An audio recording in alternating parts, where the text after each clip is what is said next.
Good afternoon. Well, we've arrived back in Northern Virginia, and I'm amidst my cathedral of trees, and hell's a-poppin' in the news biz, and so there are a couple of things that might be worth talking about.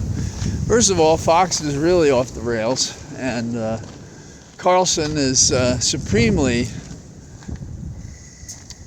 indistinguishable from a fascist or a character in 1984, Orwell's dystopian analysis of a society where freedom and truth are hard to find. And there have been criticism, interestingly enough, across the board from Republicans and Democrats. And the most prominent Republican who's upset with the distortion of, quote, facts from Fox, you would think nobody would be surprised by now, but there it is in the Senate. We have McConnell has been critical of the distortion of the report of the January 6th committee and the content of the tapes and so forth that were provided unilaterally and exclusively by the minority leader of the House, the Republican McCarthy, to Fox News. Amazing. But there are other crazy things going on that make no sense to me, either legally or politically. One is that D.C. has been working for years on overhauling its criminal code, which makes sense. And they have proposed it to the council in D.C., and it passed. It went to the mayor. The mayor vetoed it. It went back to the council, and by a vote, I believe it was 12-1 or 11-1, they overrode her veto. Now, you would think that would be the end of it. But over there in the Senate, we have Bill Haggerty, Republican, who wants to overrule the criminal code approved by the D.C. Town Council. Now, many of us are familiar with home rule and the lip service that Republicans and Democrats have given to that subject. And we also are familiar with the U.S. Constitution that reserves to the states the police powers, and there have been so many exceptions, one might wonder if that's still the case. Now, the thing that's distressing is the House, in a bipartisan vote, agreed, which means Democrats too, agreed that they would override the criminal code as revised if brought to the floor. And it's not clear what would happen in the Senate, but no less than our president said if the Senate does interfere, he would be fine with that. Isn't that amazing?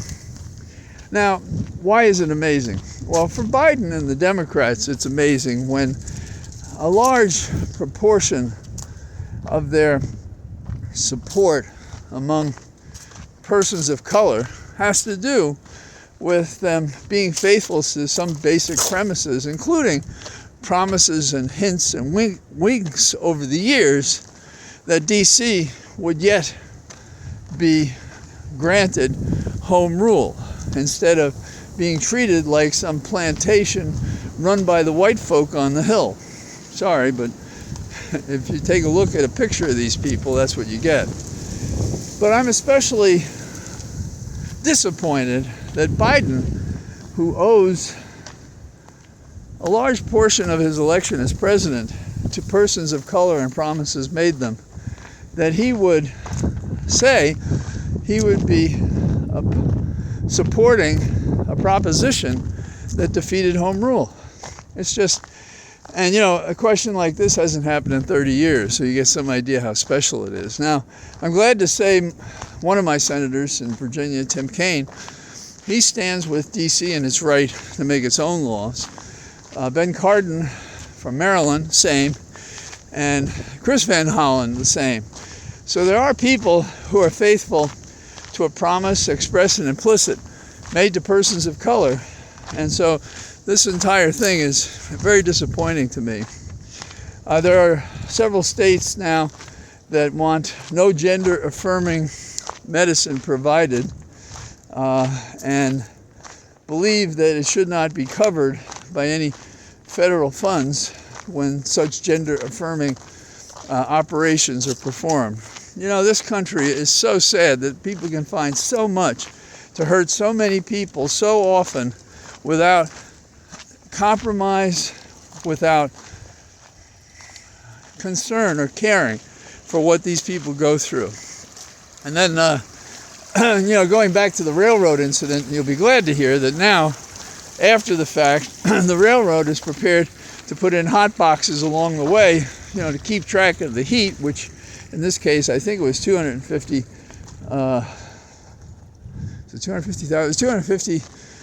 degrees above the surrounding air, which melted the track and or the wheels. And so these hot boxes after the fact are something that probably was supposed to be in place beforehand, because they did monitor them and they did reach 200 calories. So this is something to keep in mind. Finally, we have the situation with Social Security. Now, I don't know, maybe my strategy is all wrong, but after Biden basically brought the Republicans to their knees at the State of the Union message by saying to them, you're all for seniors and you're all for Social Security, and you don't want to change it. He comes out and says that, well, he's about to say it in the budget message later this week.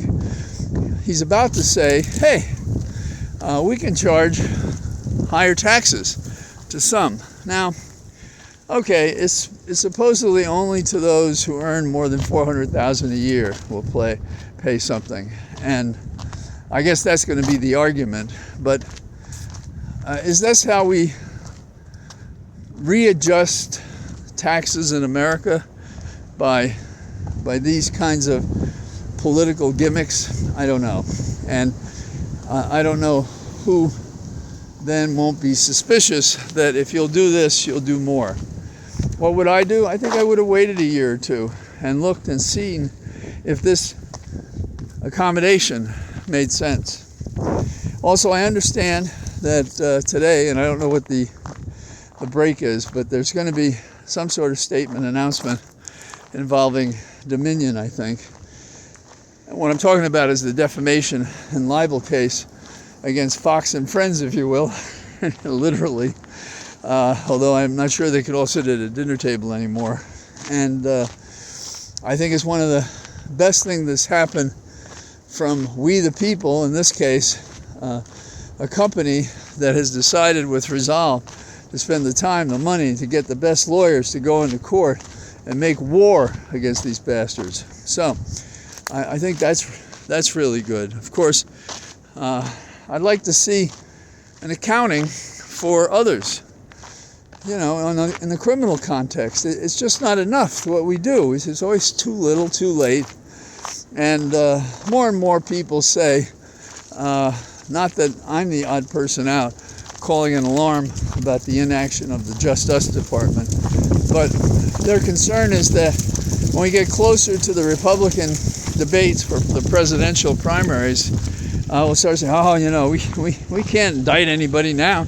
We can't investigate anybody now. We're just going to have to leave that until, what, the next administration? Save me from these people. So, I'm back on the road. Feels good. I did quite enjoy us being away.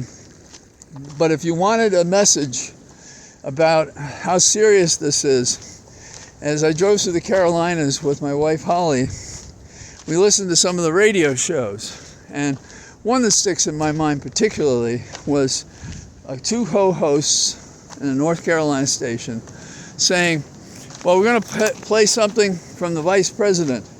And, it's the funniest thing. You'll get such a kick out of it. We're sorry that we have to subject you to it. And then we're going to open the line and take questions about it.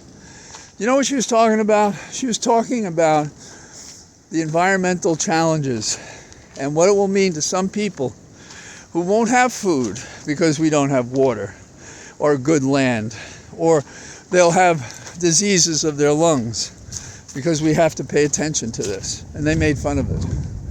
And then they also did a series of ads to raise money against those abortionists who think a woman has a right to have an abortion.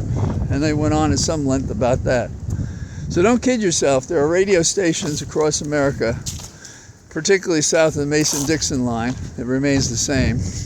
And I got a reminder of how many Confederate statues and memorials there are to the South and to the Confederacy even today. And most of them were placed there, it seems, I mean, if you could, from my unscientific sample, seemed to me were placed in the early 1900s.